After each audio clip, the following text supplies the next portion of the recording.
Om Namo Bhagavate Vasudevaya. Om Namo Bhagavate Vasudevaya. Om Namo Bhagavate Vasudevaya. Srimad Bhagavatam, Canto 3, Text 27, Chapter 27, Text 26.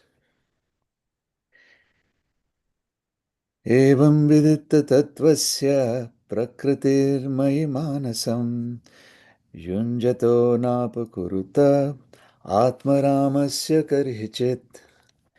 Evam vidita tattvasya prakritirmayi manasam Yunjato napakuruta atmaramasya karhichit. Evam, thus, vidita tattvasya, to one who knows the absolute truth, prakriti, material nature, mai, on me, manasam, the mind, yunjataha, fixing, na, not, apakurute, can do harm, aramasya, no, atma aram, aramasya, atma aramasya, to one who rejoices in the self, karihichat, at any time. Translation: the influence of material nature cannot harm any enlightened soul, even though he engages in material activities, because he knows the truth of the Absolute, and his mind is fixed on the Supreme Personality of Godhead. Let me read the translation again. The influence of material nature cannot harm any enlightened soul, even though he engages in material activities, because he knows the truth of the Absolute, and his mind is fixed on the Supreme Personality of Godhead. Purport by His Divine Grace A.C. Bhaktivedanta Swami Srila Prabhupada Ki Jai.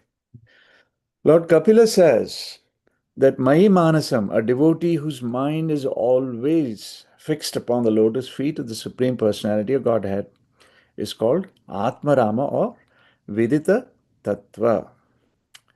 Atmarama means one who rejoices in the self, or one who enjoys in the spiritual atmosphere. Atma, in the material sense, means the body or the mind, but when referring to one whose mind is fixed on the lotus feet of the Supreme Lord, Atmarama means one who is fixed in spiritual activities in relationship with the Supreme Soul. The Supreme Soul is the personality of Godhead, and the individual soul is the living entity. When they engage in reciprocation of service and benediction, the living entity is said to be in the Atmarama position. The Atmarama position can be attained by one who knows the truth as it is. The truth is that the Supreme Personality of Godhead is the enjoyer, and that the living entities are meant for his service and enjoyment. One who knows this truth and who tries to engage all resources in the service of the Lord escapes all material reactions and influences of the modes of material nature. An example may be cited in this connection. Just as a materialist engages in constructing a big skyscraper, a devotee engages in constructing a big temple for Vishnu. Superficially, the skyscraper constructor and the temple constructor are on the same level, for both are collecting wood, stone, iron, and other building materials. But the person who constructs a skyscraper is a materialist, and the person who constructs a temple of Vishnu is Atmarama. The materialist tries to satisfy himself in relation to his body by constructing a skyscraper. But the devotee tries to satisfy the super self, the Supreme Personality of Godhead, by constructing the temple. Although both are engaged in the association of material activities, the devotee is liberated and the materialist is conditioned. Let me read that again. Although both are engaged in the association of material activities, the devotee is liberated and The materialist is conditioned. This is because the devotee who is constructing the temple has fixed his mind upon the Supreme Personality of Godhead. But the non devotee who is constructing the skyscraper has his mind fixed in sense gratification. If while performing any activity, even in the material existence, one's mind is fixed upon the lotus feet of the personality of Godhead, one will not be entangled or conditioned. The worker in devotional service, in full Krishna consciousness, is always independent of the influence of material nature. Om Ajnanatimirandasya Jnananjana Shalakaya Chakshurunmilitam Yena Tasmai Sri Guruve Namaha Shri Chaitanya Manobhishtam Stapitam Yena Bhutale Swayam Rupa Kadamayam Dadati Swapadantikam वाञ्छाकल्पतरुभ्यश्च कृपासिन्धुभ्येव च पतितानां पावनेभ्यो वैष्णवेभ्यो नमो नमः श्रीकृष्ण चैतन्य प्रभु नित्यानन्द श्री अद्वैत गदाधर श्रीवासादि गौरभक्तवृन्द हरे Krishna Krishna Krishna Hare Hare Hare Ram Ram Ram Hare Hare. A very happy Father's Day to everyone, all those wonderful fathers who are here today and joining us for today's lecture, as well as all the fathers around the world, for performing their wonderful prescribed duties, bringing wonderful, children into this world, and even better when they bring these children into a Krishna conscious way of life. So, a very happy Father's Day to you all, and thank you again for joining us this morning. So, we're reading from the third canto, 27th chapter, and the text is text 26 of the Srimad Bhagavatam, and it's titled Understanding the Material Nature. So, just a little context and a little introspection. Lord Kapiladev is continuing to enlighten his mother, Mother Devahuti, about the science of devotional service. Now, the interesting part is when you read this canto, while in terms of how Lord Kapiladev is leading up to this, in terms of what devotional service is, and think about it, right? When you read this verse after verse, chapter after chapter, it's about the universe, it's about the material elements, about creation in such detail. Lord Kapiladev has been systematically describing the various energies of the Lord and how they take form in this material world. The senses, the sense objects, and the influence of time on material, on the modes of material nature, giving rise to infinite forms of matter in this universe. All this excruciating detail. And this is all about the universe and how it came into being. And then you wonder why. And you wonder why. I mean, why? Why so much detail? Why is he carrying, taking us through all of this detail? And Mother Devahuti is patiently listening. Her question was all about, how do I get out of this material world? And here he is talking about the material world in such excruciating detail. So let's look at it this way. Okay, you see a bowl of gulab jamuns. Immediately your eyes light up. Your mouth is watering. You take one, and then you take another one, and then you want a few more, but then your wife or your spouse is looking at you. Seriously? Yeah. Instead, look at it this way. Take the gulab jamun now and break it up into its basic elements, right? So you have flour, you have some sugar, you have some khoya, you have some salt. And when you look at it individually, it is bland. It's so boring, right? It's no longer so attractive as it is in that gulab jamun form, right? And that's the point. And that's the point Lord Kapila is trying to make, that we all live in this material world that is constantly throwing these mindless attractions, right? The strongest attraction being the attraction between man and woman. And what follows attraction? Attachment. However, when you peel away all of the superficial layers of attraction, it boils down to nothing but mundane basics which are hardly attractive. Just like the example of the gulab jamun that I gave you, right? With that, even our attachment or that attraction starts to dwindle, at least for that moment. But that attraction in itself is so powerful. It's like a potent drug. It keeps coming back again and again and again in different forms.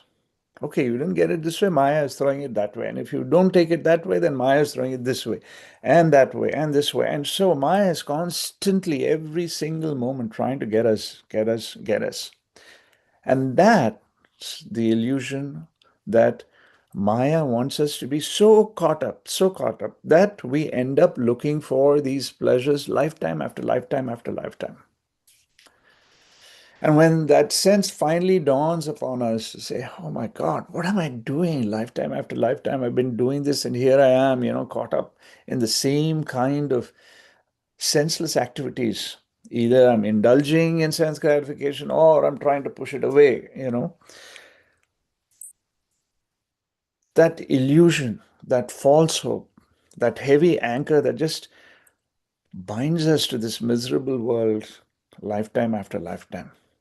That reality turns into something that is more blissful and something that is more eternal. So that vairagya that comes in at some point in time, and hopefully that is raging in us. When that happens, we are all out. We're doing an all out war with Maya, as our acharyas put it. But to get to that stage, how many people do really get to that stage? Very, very, very, very few. We're so fortunate. We're so fortunate that we at least have that realization. We can discern, discriminate, between what Maya is throwing at us and what we should be doing. So Lord Kapiladev is systematically taking us there. He's taking us there from the mundane to that eternal bliss. And what is that eternal bliss? That eternal bliss is to love Krishna. To love Krishna. And he doesn't just say that and leave us there.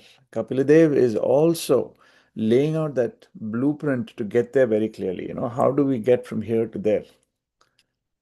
Through devotional service.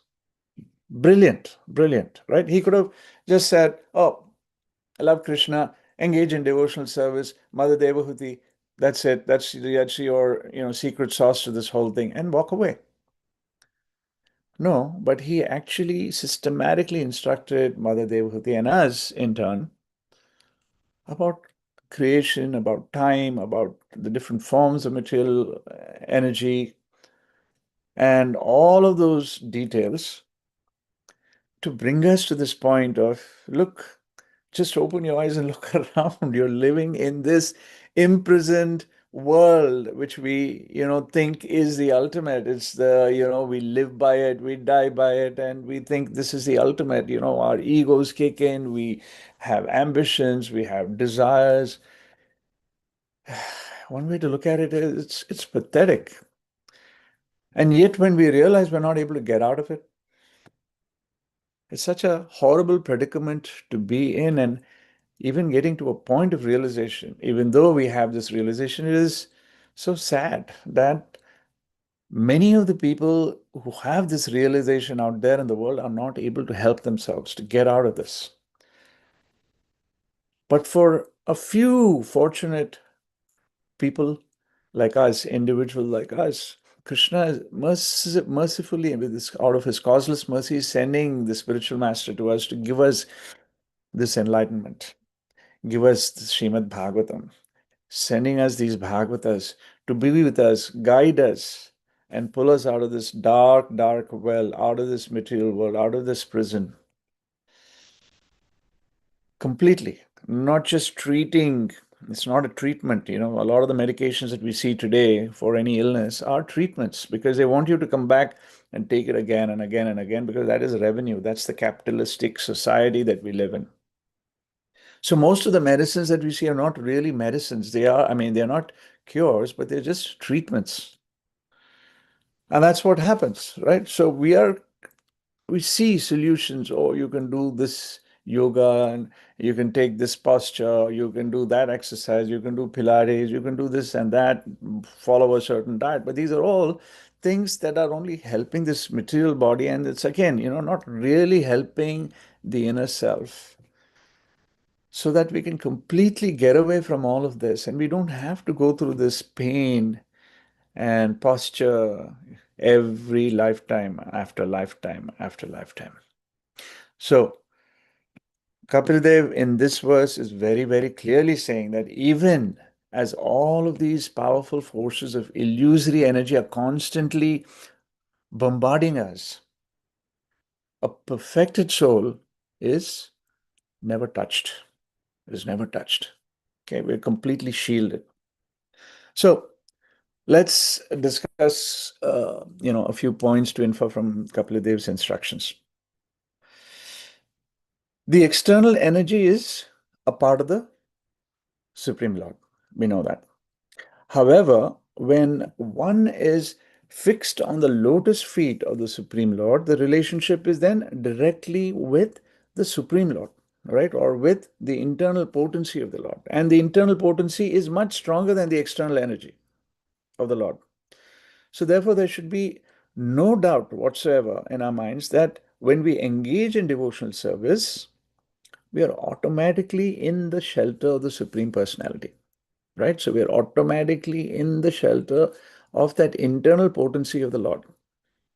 And therefore, we are automatically and completely shielded from the influence or any contamination of the external energy onto us. That's the beauty. That's the beauty. The moment we engage in devotional service, we don't even have to ask. We are automatically in the shelter which comes with its benefits of protection. Protection is by default. When we are in the shelter of the Lord, protection comes with default. You don't even have to ask for it. We are already under the protection of the Lord. And what is that protection? Protection from this illusory energy, this external energy. Automatically, that sense control comes. All of these things, the knowledge comes with it. The discrimination comes with it. What is right, what is wrong. The remembrance comes with it in terms of remembering the Lordships. And that is the ultimate protection. That is the ultimate protection. We don't need anything else. Everything else is provided for in that. In spite of all the dangers around us, the Lord is there to protect us. We just have to remember. And how do we remember? Is by engaging in devotional service. We remember the Lord. And with that comes the protection automatically through His causeless mercy. So moving on, I on a lighter side, I came across an analogy in one of His Holiness Keshav Swami Maharaj's writings, and he writes beautifully. I mean, it is so readable. I'd highly encourage you to read some of his books. He makes very otherwise difficult to understand topics very, very easy, especially from, quoting from the scriptures.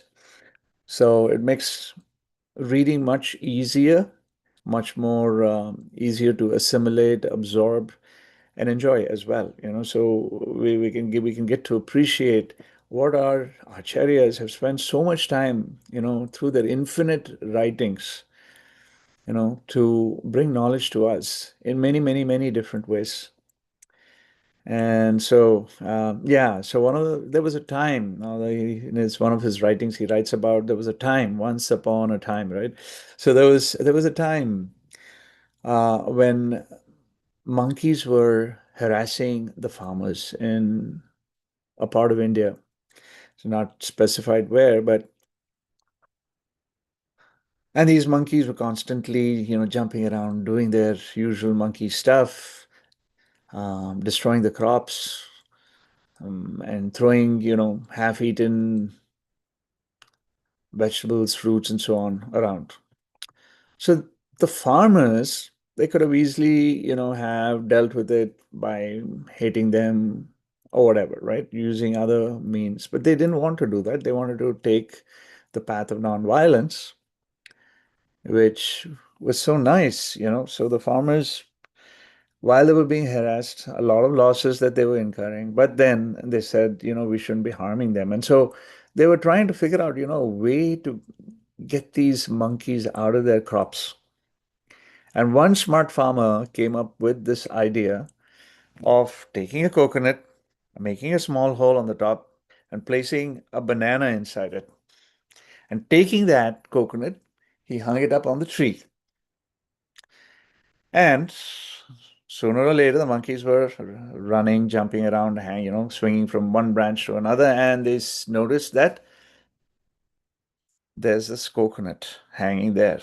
And the smell of the banana was getting to them. So one of the monkeys went, plopped his paw right into, the coconut and grabbed hold of the banana. And it was trying to take it out. But then the hole being the size just right enough or wrong enough, the monkey couldn't pull his hand out, right? But he didn't want to let go of the banana. He could have very well pulled his hand out if he had left the banana. No, but he wanted to hold on to the banana and pull this banana with his hand, out of this hole in the coconut. Meanwhile, the farmer was climbing up the tree, grabbed hold of the monkey. Even then, the monkey was not willing to let go of the banana and flee from the grip of the farmer. So the lesson from this is that the monkey was so attached to the banana that even at the cost of its own freedom, it didn't want to let go of the banana. Now you see the striking similarity of the monkey in us. Sorry to say that, but yeah, we're so attracted and attached to the marvels of Maya that we will not budge from going, after it, however fleeting or temporary, it is, at the cost of returning to this miserable material world lifetime after lifetime after lifetime. We just still want to indulge our senses in these sense objects in this material world. Kesha Swami Maharaj calls it monkey business. Yes, it's what monkeys do. And we're basically advanced monkeys in one sense. We continue to do that. And we continue to hold on to these false shelters that do nothing but, bind us to this miserable world. And we see, the disappointments every day, every day. There are so many disappointments. There are so many things that go wrong. Things that come back and hit us, slap us in the face, kick us in the back. It's never ending. And you just feel like, okay, it's hurting, you rub it a little bit and you get up and then you go about your way. And then pretty soon you're indulging again in something that you shouldn't be doing. And the cycle repeats. We never seem to be learning. Not forget about all the multiple lifetimes. What about this lifetime?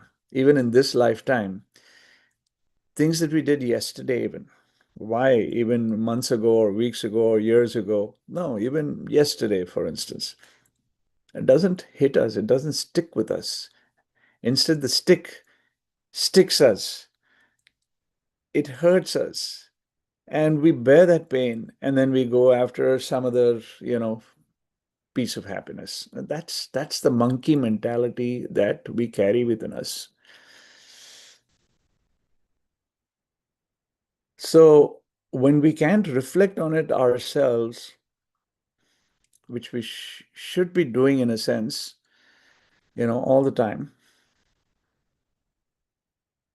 Lord Kapiladev is actually providing us with that solution. He's giving us a solution. In this verse, especially, he's talking about how once we have that knowledge, once we engage in devotional service, We're completely untouched. We transcend all of these sticky situations where you have the sticks being thrown at us, stones being thrown at us, right? One form or the other. Okay, next, the word Atmarama. Prabhupada talks extensively in this verse. And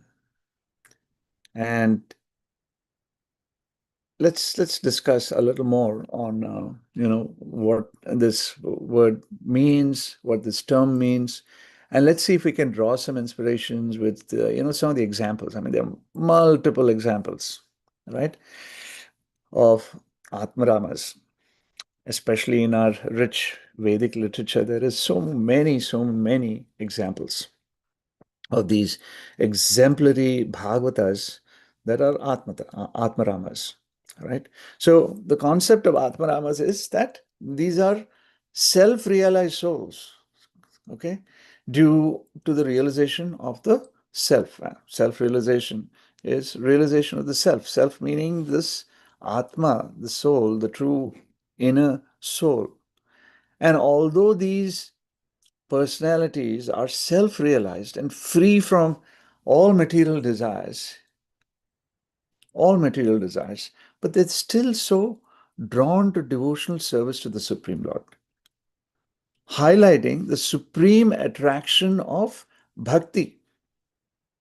Okay, so that's what these Atmaramas are.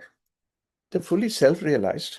They don't need anything. I mean, they just don't need anything in this world. And they're so free from all of these things. Yet, they're so attracted to hearing about the pastimes of the Supreme Lord, about engaging devotional service to the Supreme Lord. Why is that? So obviously there has to be some taste, and that taste is coming from something that is much higher than these gross material desires and the material sense objects that are around all of us, right?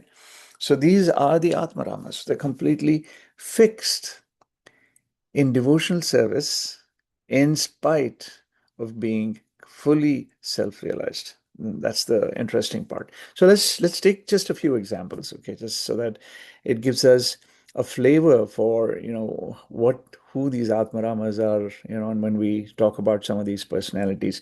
The first one that comes to my mind is Sukadev Goswami, right? Sukadev Goswami was in the womb of his mother for 16 years. He was not willing to come out because he knew what the material world was, even in spite of being inside the womb, right? And so finally, they managed to get Sukadev Goswami, coaxed him to come out. He came out and he was completely detached from the world. He was so captivated by the pastimes of Sri Krishna that he was constantly remembering Krishna to a point that he was completely detached from everything in life. He never wore clothes even. For that matter, when he would walk by and there were women having a bath in the river, half clothed, they won't even bother to cover themselves. Yet, when Sukadev Goswami's father, Vyasadeva, was just shortly following behind him, shortly, a few footsteps behind. The moment they saw Vyasadeva, they immediately would cover themselves. Vyasadeva himself was a great personality, self-realized. But I'm saying the extent to which Sukadev Goswami was, just to give us a flavor for how exalted he was. Yet he was so captivated by the sweet pastimes of Krishna, right? And despite having no material interest, he chose to speak the Bhagavatam to Parikshit Maharaj, right? So what is the inspiration that we? So even liberated souls can't resist Krishna's charm, showing the potency of Krishna Katha. It is so sweet. It's nectarian. It's nectarian. And the more we get into it, the more we want to hear. And the more we hear, the more we want to get into it. It just keeps growing and growing and growing in terms of taste. And that's what these Atmaramas are so captivated. They're captivated by these pastimes. The next example is about the Kumaras, the four Kumaras. I mean, they're celibate sages, right? They've vowed, and they don't want to grow beyond a certain age of 5 roughly, where, then they get, the senses start to develop to a point that they get distracted by all of these sense objects. So these four wonderful Kumaras, the sons of Lord Brahma, are so concerned that they manage to get the benediction that they will always remain Kumaras below the age of 5, so that they can avoid all of these distractions. And so they are fixed on Brahman realization. Okay? But yet the very same Kumaras, they go through an ecstatic transformation just from the aroma of the tulasi from Krishna's lotus feet. Just from the aroma of the tulasi leaves, it is said in the scriptures, from the feet, the lotus feet of the Supreme Lord, Sri Krishna. And even more so when they actually see the Lord in his personal form in Vaikuntha, right? So they go up to Vaikuntha, right? Where that famous episode where they have that encounter with Jaya and Vijaya, and with all that noise that is created out there, Krishna in the form of Vishnu is out there at the door saying, "What is this noise all about?" Right? So the Kumaras get a personal darshan of the Lord himself, and that completely transforms them. So their journey reflects the transcendence of nirvishesha, or impersonalism, right? How? Through bhakti rasa. The taste of bhakti that is infused in them is now, completely transforming them, or has transformed them to a point that now impersonalism falls by the wayside, right? Nirvishesha shunyavadi. So that's removed completely. Instead, now they are engaging with the Bhagavan, with the form, the personal form of the Lord, which is so sweet, and it is again, transformative. It is captivating. It is so attractive. And the moment you do that, you automatically transcend this material surrounding that we are in. The next one is Narada Muni. Now, Narada Muni is completely self-realized, right? He's completely liberated. He is not, coming back lifetime after lifetime. No, Narada Muni is completely liberated, and he's traveling from one planet to the other. He has that benediction as well. He can see any planet, any universe. He can go to the billions of universes just like that. He doesn't need a spaceship. So he's off and about, but think about it. Every place that he goes to is not without significance. There is always a message that he takes with him. And what is that message? Remembrance of the Supreme Lord. Talking about the glories, the pastimes of the Supreme Lord, about Krishna.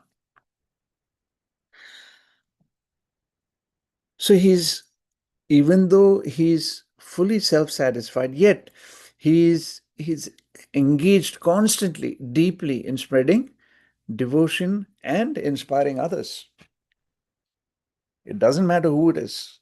It could be kings, it could be bhagavatas, it could be devotees, it could be non-devotees, it could be even demons. Narada Muni is not scared. He'll go and talk about Krishna to even Hiranyakashipu. He can talk to anybody. He's fearless. So Lord Narada basically exemplifies the paradox that the truly self-satisfied is most eager to serve, right? He's serving, and he's fearless even through because of the protection he's getting through devotional service, right? And that's a huge inspiration, and he's a classic example of an Atmarama as well. Take Lord Shiva. He is the ultimate renunciate.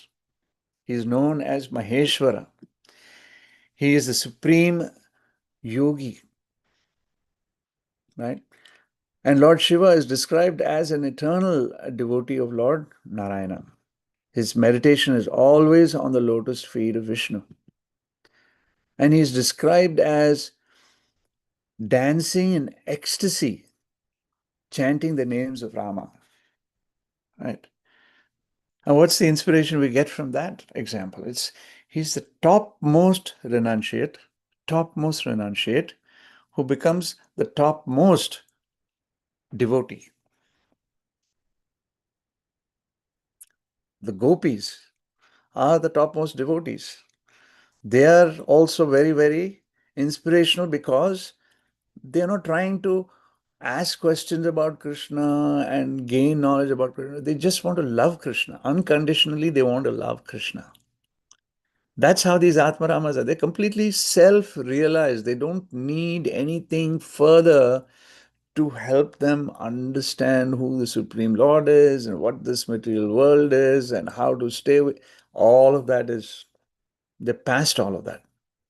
They're in a completely different league because they've transcended all of that. And how have they done that? Again, through devotional service. It's just that spontaneous love for Krishna. That is what is so inspiring for all of us. You know, we need to get to that stage, right? But impossible as it sounds, we hear about these pastimes. We hear about these wonderful personalities. We hear about the way these Atmaramas are conducting themselves. And that gives us hope. That gives us faith that there is something called bhakti that can actually help us transcend this miserable situation that we're in and go even further. Let's take one more example. King Rishabha, right? King Rishabha was a phenomenal king, phenomenal king. He was so powerful and he performed his duties so well that he was known world over, for his greatness as a king, for his compassion as a king, and his just way of taking care of his subjects, all his subjects. And being such a powerful, being such an important king, of the kingdom that he ruled, he was endowed with all the possible riches, the material comforts, and 100 sons, right? In spite of all of that, he gave up at one point in time. He said, enough is enough. And now I need to focus on what I need to do.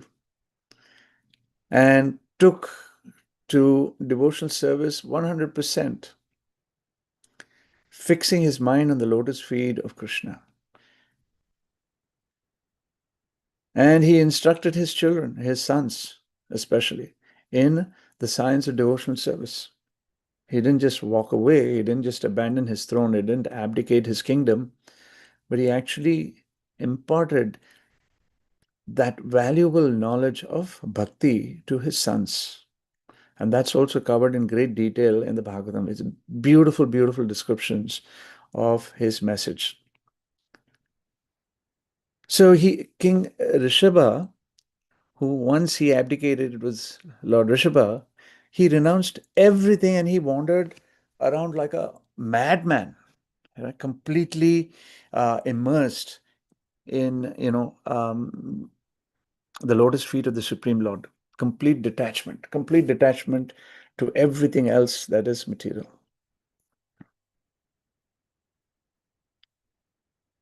So a self-realized king in this case, this is the example, a self-realized king, not an ordinary king, but a real, powerful, wealthy king, who had everything at his disposal. He renounces not out of frustration, not out of frustration that, oh, I can't handle with, all these things that are, landing on my lap. I have to deal with all of these things. No, it's not out of frustration, but instead the attraction of the absolute. Bhaktivinoda Thakur is another one. He was a bench magistrate, an honorary bench magistrate, a position, one of the highest positions that were conferred on him by the British government. He had a large family, he had multiple issues to take care of, and as the bench magistrate, he had even more issues, even more headaches to deal with all the people bringing all their problems and conflicts to him, and he had to be able to sort those out. And on the other hand, dealing with the British, we all know about the British government, what they did to India, right, at that time. So if it didn't go with their agenda, then God knows what happened. So Bhaktivinoda Thakur was put in such a very critical situation, a critical position where he had to not only deal with all of these conflicts and things that he had to sort out, with his own people, people, the citizens of India, but at the same time also having to deal with the British government, right? But in spite of that, he did all of that with such ease because he was fixed. He was fixed in his devotional service. He was fixed in Krishna consciousness. He was able to not only get all of this done with so much ease, but he was also able to write. His writings are so prolific and so inspiring and enlightening in terms of the art of Krishna consciousness and the art of taking shelter from, taking Krishna's shelter to be able to really truly love Krishna. And then there is the iconic Atmarama verse, which I will read to you, which we've already covered in Canto 1, Chapter 7, Text 10. Atmaramascha munayo nirgranta api urukrame kurvanti ahaitakam bhaktim ittam bhuta guno hari. So even the self-satisfied sages who are free from material bondage engage in devotional service to the Supreme Personality of Godhead, for He possesses such wonderful transcendental qualities, He being Lord Krishna.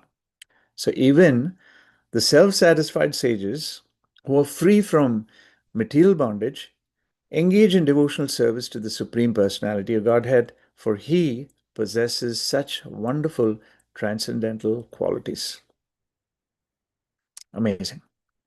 So these examples show that even those who are completely liberated, Jivan Muktas as they are called, they are irresistibly drawn towards devotional service of the Lord, which surpasses all other forms of realization, right? It's not just knowledge, because knowledge alone is not going to take care of being able to sustain what Maya is throwing at us. Knowledge with bhakti.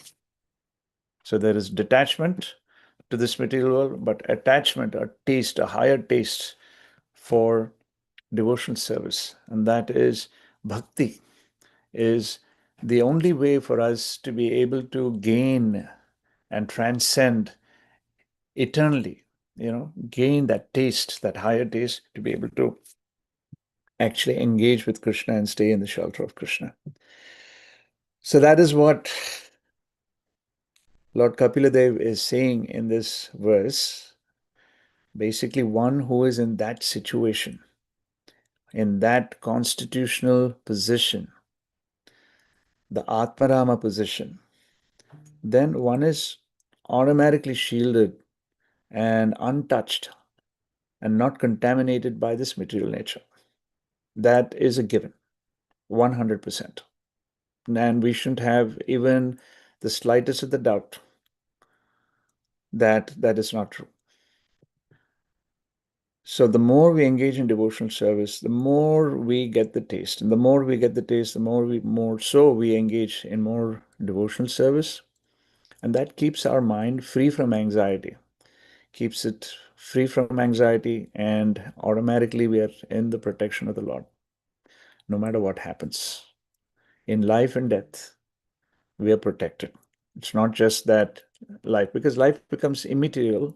The meaning of life and death actually loses the meaning in itself in this material world, because it doesn't matter anymore. For a devotee, anywhere is fine. It can be in the on earth, it can be in the higher planets, it can be in the spiritual world, it can be in the lowest of the lowest planets. It doesn't matter anymore. And therefore life and death also don't, you know, matter anymore to the devotee. So that's the Atmarama, and that's what we need to aspire. And with that's what Lord Kapiladev is very clearly telling Mother Devahuti. And just as a prologue, Mother Devahuti, he gives this message to Mother Devahuti, and then he leaves. In the following verses, we will be talking about that. And then he leaves, and once he leaves, Mother Devahuti is fully absorbed in devotional service for the rest of her life, and she achieves perfection.